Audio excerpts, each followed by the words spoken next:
la diversidad y la pluralidad no puede atentar contra la unidad. Una iglesia plural, diversa, pero única.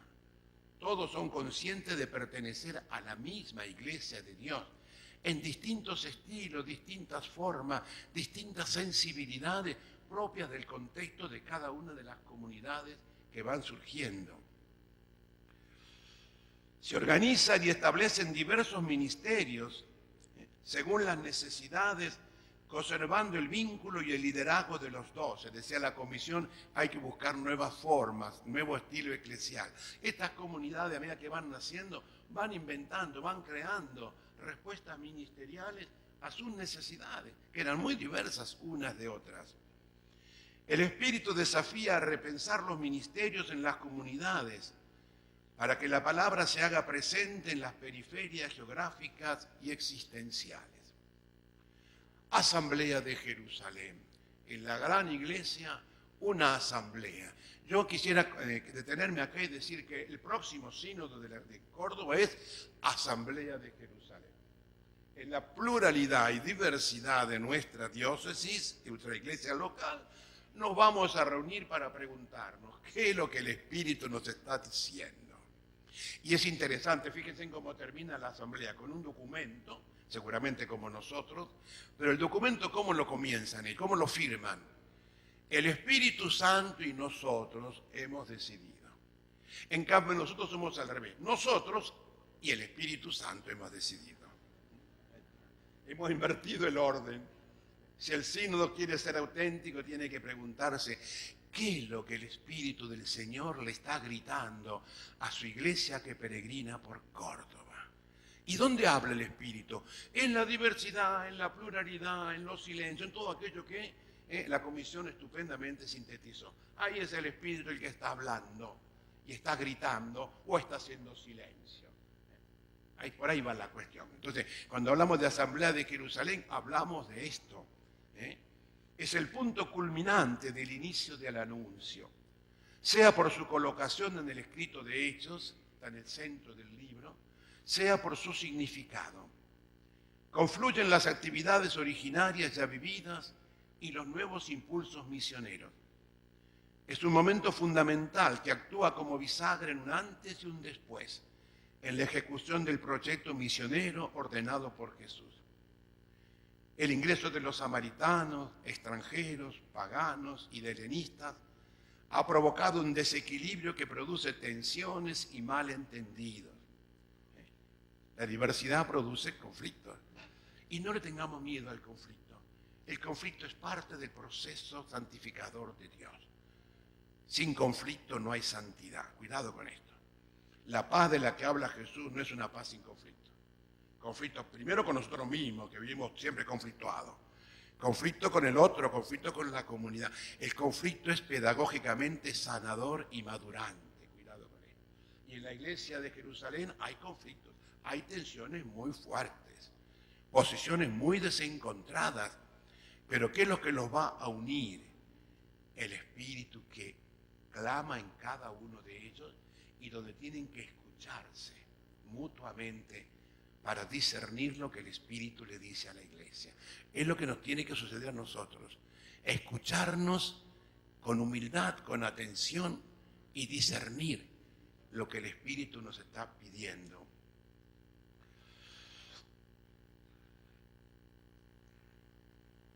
Se hace necesario discernir desde la pluralidad y diversidad hacia la comunión y unidad. La diversidad de perspectivas, de culturas y de modo de comprender los gestos y actitudes de Jesús frente a los paganos obliga a una serena confrontación comunitaria. ¿Cuál es el modelo para discernir? Jesús. Jesús es el modelo objetivo. ¿Cuáles son las actitudes de Jesús, los gestos de Jesús, las interpretaciones de Jesús? Por eso para nosotros el Evangelio es fundamental. Y hablamos del Jesús histórico, el que aparece en el Evangelio, no el que yo me imagino en mi inconsciente colectivo o en mis representaciones. No, el Jesús del Evangelio, cómo actúa frente a un pagano, cómo actúa frente a un pecador, cómo actúa frente a un alejado, cómo actúa frente a uno que se resiste, cómo actúa al que lo cuestiona. Ahí vamos a aprender a discernir cómo tenemos que actuar nosotros, a la manera de Jesús, no a la manera nuestra, a la de Jesús, y el Espíritu nos va a susurrar, nos va a hacer comprender. La vida de la comunidad no será uniformidad, esto es importante, sino comunión por encima de sus diferenciaciones. Una iglesia local siempre vivirá tensiones de pluralidad. Y yo creo que es una de las expectativas que tenemos que tener frente al próximo sínodo. Habrá una pluralidad de respuestas, no esperemos una respuesta única, uniforme, todos van a ser así, todos vamos a ser así. No, habrá una diversidad de instancias y de líneas de acción en base a la diversidad de situaciones y de realidades, esperando y respetando procesos entre los que se acercan, los que preguntan, los que inician o los que ya tenemos muchos años de experiencia. Claramente que a los curas el sínodo nos va a pedir mucho más que a los simples fieles. Preparémonos los curas, porque somos los peores, porque sabemos mucho de Dios, pero no le hacemos caso nunca. En eso somos muy jodidos, es una gran verdad. Los que nos creemos capataces de estancia, soy el párroco y que nadie me jorobe, ¿vieron? ¿No? Ahí está. No, el Espíritu susurra sin hacer proselitismo, pido perdón como franciscano. Cuando Francisco de Asís estaba muriendo, le pide al general que le ponga como guardián al último novicio llegado. ¿Saben por qué? Le dice, cuando el general dice, ¿pero por qué querés el último novicio como superior? Porque Dios me puede hablar en el último novicio llegado a la orden. Dios no puede hablar a los curas en el último bautizado. Ojo con esto. Y le hablo a mis hermanos presbíteros, que hay unos cuantos por ahí dando vuelta. Cuidado con creer que tenemos la llave del reino, no. Escuchemos lo que el Espíritu a veces habla en el último bautizado, con humildad, porque el Espíritu clama y todos tenemos que escuchar. Por ahí va la asamblea de Jerusalén, si la entendemos bien. Pasamos al otro puntito, los anunciadores. Entre los anunciadores tenemos primero los líderes responsables del anuncio. Tiene que ser claro, la iglesia no es anarquía, es un pueblo de Dios con líderes marcados por Dios, que no son los dueños del pueblo, simplemente son los líderes que acompañan al pueblo. Pablo, misionero apasionado, su experiencia fundamental y decisiva fue el encuentro con el resucitado en el camino a Damasco. Hablamos tanto del camino. De perseguidor se convierte en testigo, ha visto y oído su voz. Fíjense en los verbos, ha visto y oído su voz. Es la experiencia. Aquí nace su apasionada y audaz predicación. Se presentará ante los 12 en Jerusalén para ser reconocido y confirmado en su misión. Su experiencia lo convierte en un anunciador y propulsor del resucitado ante judíos y paganos. Caracterizado por su libertad y coraje, todo lo vivirá bajo el impulso misionero del Espíritu. Podemos preguntarnos, ¿cómo es nuestra pasión por Jesús y por el anuncio al pueblo de Dios? ¿Nos sentimos apasionados por este Jesús? ¿O nos quedamos contentos porque Jesús se me reveló? Ahí está. La pasión por Jesús, la pasión por el reino, la pasión por el amor de Dios a los otros. ¿Qué carga de pasión hay en mi bautismo? ¿Qué pasión hay en mi vocación cristiana? En mi seguimiento, porque si no hay pasión no hay fuerza, y si no hay fuerza hay monotonía y aburrimiento. Pedro y su grupo. Pedro saldrá de Jerusalén y volverá esporádicamente, ya no será su centro de actividades. Las noticias lo relacionan con su grupo, en un primer momento en Antioquía, luego en la comunidad de Corinto como una figura reconocida. Finalmente con la comunidad de Roma. Es interesante cómo lo va cambiando a Pedrito el Espíritu Santo del lugar. Importante para los curas que cuando nos cambia el obispo no nos queremos mover. El Espíritu te mueve para donde quiere y como quiere. Ahí está. Esa disponibilidad al Espíritu. Y es Pedro, el eje de la iglesia. Y como los fieles a veces no quieren que el obispo le cambie los párrocos. Ojo con esto, ojo con esto. Lean bien el libro de la palabra. A Pedrito Dios lo lleva para todos lados. Y es Pedrito. Ojo, aprendamos. Se informa sobre una misión que se llevó a cabo en comunidades rurales al norte del Asia Menor, probablemente desde Roma y vinculadas a su persona. La pluralidad de comunidades se referencia al liderazgo de los 12. La pastoral misionera de Pedro interpelan a las comunidades autocentradas y de conservación, porque había la tendencia a la conservación y lo que hoy diríamos comunidades tradicionales, conservadoras. Pedro va a cuestionar este tipo de comunidades, porque el Espíritu quiere descentrar y abrir. Lo que en el libro de los Hechos llamamos los judaizantes, hoy lo podríamos traducir por los neoconservadores, volver para atrás. El Espíritu nunca vuelve para atrás, va siempre para adelante, porque la historia va hacia adelante, no va hacia atrás. Por ahí va la cuestión. Diversidad de anunciadores. Existieron varios grupos misioneros. Uno tiene como líder a Apolo, originario de Alejandría, evangelizador en Corinto. Se hace mención de un grupo que Pablo llama sus adversarios. Fíjese, el misionero que Pablo dice, estos son adversarios míos, ¿no? Otros a los que llama falsos apóstoles y embaucadores. Se presentan como un grupo organizado. Se consideraban hijos de Abraham y ministros de Cristo, aunque presuntuosos y autosuficientes. Fíjense en Quintea, porque hoy nos pasa lo mismo si miramos críticamente la realidad. Hoy tenemos grupos eclesiales que se consideran, nosotros somos los verdaderos, nosotros somos la fidelidad. Y otros que no somos nosotros porque vamos a la vanguardia. Mira, ni uno ni otro, un poco todos juntos. La armonía, es interesante dejarnos interpelar por la palabra de Dios. La diversidad de grupos tan confrontados, pero que ninguno tiene la última palabra. En cada grupo hay algo de verdad y hay algo de error. Ahí está. Por ahí va la cuestión. Estos grupos permiten constatar la diversidad y la variedad de anunciadores que existieron a veces en las mismas ciudades. Se originaban así vínculos y encuentros o diferencias y desencuentros. Se visualiza la pluralidad de estilos y contenidos que caracterizaba el primer anuncio misionero de la palabra. Hoy somos desafiados a discernir qué estilos y prácticas cristianas están más en sintonía con el de Jesús, sus opciones, prioridades y valores. Los que buscan y esperan en el camino. Y ahora quisiera esta última parte detenerme en lo que yo entiendo que es el desafío para el pueblo de Dios, para toda la iglesia, después de un sínodo. Primero este texto que ya lo trabajaron en el plan pastoral, Felipe y el etíope. Fíjense, el Espíritu lo impulsa a Felipe. El Espíritu lo hace caminar por un camino desértico para encontrarse con alguien que está leyendo la palabra y necesita una catequesis. Él se acerca a explicársela. Se subraya así la iniciativa divina mediante sus enviados de ir al encuentro de los que la buscan sinceramente.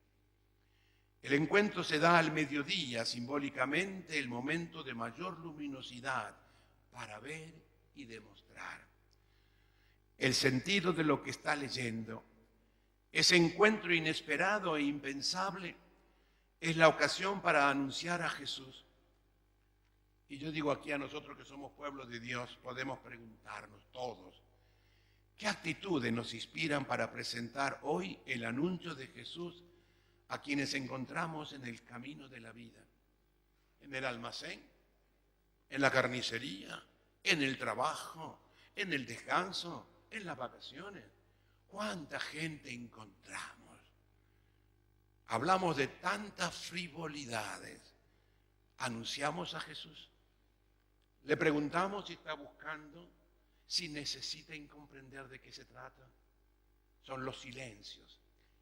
¿Cuántos encontramos? Y el Señor, el Espíritu nos impulsa.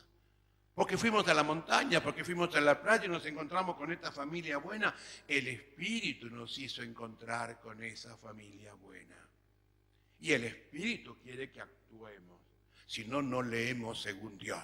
Leemos según nuestros esquemas sociales, narcisísticos, culturales o económicos. No sé si me explico. Y la vida cristiana abarca la totalidad. El Espíritu lo conduce por un camino desconocido y se encuentra con el etíope. A cada uno de nosotros el Espíritu nos conduce por caminos desconocidos. Y cada uno que encontramos no es por casualidad. Para el creyente la casualidad no existe. Existe un Dios providente que conduce la historia y nos presenta situaciones, personas, lugares. Eso es la conciencia misionera. Testimoniar a Jesús siempre y en todo lugar. Dirá Pablo, en tiempo oportuno e inoportuno, siempre. Y cuidado con no anunciarlo, porque soy responsable de ese no anuncio. Porque el Señor me envía a testimoniarlo y a anunciarlo. El etíope es un peregrino pagano caminando solo con sincero deseo de comprender el proyecto de Dios. Desde la perspectiva sociológica, eunuco significa un oficial de la corte, personaje de mucha importancia. Desde la perspectiva judía es un excluido de la salvación de Israel. Va leyendo y escuchando al profeta Isaías, que además de siervo de Dios, anuncia que en la plenitud de los tiempos esa exclusión será abolida. Está regresando sin encontrar la respuesta a sus búsquedas. Cuando leo este texto me imagino siempre tantos ricos, poderosos, ¿vieron? Que son ricos, tienen mucha plata, pero son muy jodidos también, ¿no? Y a veces nosotros somos tentados de verlo y decimos, este es un rico capitalista opresor. Sin embargo, como el etíope, a lo mejor es uno que va buscando y no encontró quien lo ilumine sobre el sentido de su riqueza, sus bienes y su vida. Cuidado, lean bien el texto porque es muy profundo. Es un personaje rico, importante, de corte, de poder. Va leyendo y escuchando al profeta, está regresando sin encontrar, decimos, necesita que alguien se lo explique. El autor de Hechos lo recuerda a los lectores que están atentos a sus sinceros buscadores de Dios, que lo necesitan y sintonizar con sus interrogantes más profundos, los que buscan a Dios, los silenciados. Anunciadores anunciados desde la cotidianidad de la vida discipular. Figuras muy bonitas. Lidia, mujer pagana con una actitud de apertura al Espíritu, se dirige a la orilla del río, probablemente para la purificación. Lo hace para orar a Dios junto a otras mujeres. Allí le encuentra Pablo y le anuncia la palabra que ella acoge y solicita el bautismo. De ella se dice que el Señor le abrió el corazón. No solo la acoge la palabra, también la transmite y anuncia. Convierte su casa en una comunidad de la palabra. Su casa será base del anuncio entre los filipenses y refugio de los apóstoles ante la persecución. Lidia, junto a otras mujeres, están en los inicios misioneros y la formación de comunidades inclusivas y solidarias. Y esto para el pueblo de Dios. Cuidado, la iglesia no nace con el párroco, el cura o el obispo. Lidia es una mujer pagana que su casa se convierte en iglesia doméstica. Los apóstoles vienen después. Cuidado con esto. Cuidado con esperar la jerarquía. Cuidado con el clericalismo que tenemos metido, que si no está el cura no hay iglesia. Falso. Para que haya iglesia tiene que haber bautismo. Donde hay un bautizado hay iglesia, aunque no haya cura. Y ese bautizado tiene que convertir su casa en comunidad creyente, en la iglesia doméstica. Áquila y Priscila, otro matrimonio estupendo. Áquila era un judío del Ponto emigrado a Roma y Priscila una joven romana. Se entregaron al anuncio del Evangelio en su comunidad de Roma antes que llegaran Pedro y Pablo. Ellos eran cristianos antes que Pedro y Pablo llegaran a Roma. Y su casa era una comunidad cristiana. Fueron expulsados por ser cristianos. Ahí está. Los echaron por ser cristianos, el emperador. Y llegan así a Corinto. Y llegan a Corinto antes que Pablo. Cuando Pablo llega a Corinto ya están ellos allí viviendo. Allí se relacionan con Pablo, comparten el trabajo y la tarea misionera, adquieren una casa amplia, compran una casa grande para poder acoger a los que se van bautizando, la casa de ellos, ¿sí? Que convierten en la primera comunidad cristiana. Acompañarán a Pablo en la misión en Éfeso durante 3 años. El apóstol recuerda que la iglesia se reúne en la casa de ellos y que le prestaron su apoyo y se comprometieron con él. Son un ejemplo de familia misionera comprometida con el anuncio de la palabra y el acompañamiento pastoral de las comunidades. Si el sínodo es un éxito, cada familia cristiana tiene que ser una comunidad misionera. Si eso no pasa, el sínodo no funcionó bien. Una mirada global para terminar estos puntos. El proceso de anunciar. El anuncio de Jesús muerto y resucitado permanece como lo central del mensaje. Esta es la función salvífica en el centro de la historia de salvación. ¿Cómo hacer hoy para que permanezca central la función salvífica de Cristo en una sociedad totalmente secularizada y secularista, tendiendo a un neoagnosticismo? ¿Cómo llevar a cabo este anuncio a un mundo que no se rige ya con los códigos tradicionales? Un anuncio que se acontente de repetir fórmulas correría el peligro de aglutinar hombres y mujeres, que en vez de buscar el sentido pleno de la vida que propone Jesús, se agruparían para buscar seguridad y estabilidad social, un sentido de pertenencia institucional religiosa, pero sin lograr alcanzar o comprender ese sentido pleno y absoluto que este anuncio implica, discípulos y misioneros para la vida y vida plena, como dice Aparecida. Otro aspecto es que esta salvación liberadora debe hacerse en el nombre de Jesús, desde un encuentro experiencial radical del resucitado. Esto exige una fe al estilo hebreo de total y radical confianza en el totalmente otro. ¿Cómo conciliar esta fe con la fe de otras religiones o con los libres pensadores que sin ser creyentes no dejan de ser buscadores de sentido? La respuesta no puede ser simple ni ingenua. La unicidad de la fe en Cristo Jesús resucitado, centro único de la historia de la salvación, va buscada y encontrada en el conjunto de la fe bíblica y la experiencia litúrgica de la comunidad creyente, primer y último referente de nuestra fe. El primer anuncio debe tener hoy en cuenta también que ese Jesús resucitado que anunciamos es la palabra encarnada, la palabra anterior a la encarnación, la palabra eterna, esa palabra que está siempre presente y sigue siendo el centro de la historia salvífica en el proyecto de Dios. Palabra que se humaniza para reconducir lo humano hacia Dios. El primer anuncio implica hoy descubrir y comprender la palabra presente pero escondida en el corazón de los hombres. Al anunciador hoy se le pide que su anuncio sea la propuesta de una experiencia de encuentro, reconocimiento del resucitado. Implica además un acompañamiento atento, sereno y paciente, desde los vínculos sociales cercanos, que ayuden al destinatario a encontrar y descubrir a Jesús resucitado en el desconcierto de lo humano. La experiencia comunitaria de los anunciadores deberá ser pluralista e inclusiva, abierta y acogedora, sensible al renovador impulso del Espíritu. A vino nuevo se requiere odres nuevos. Hemos terminado.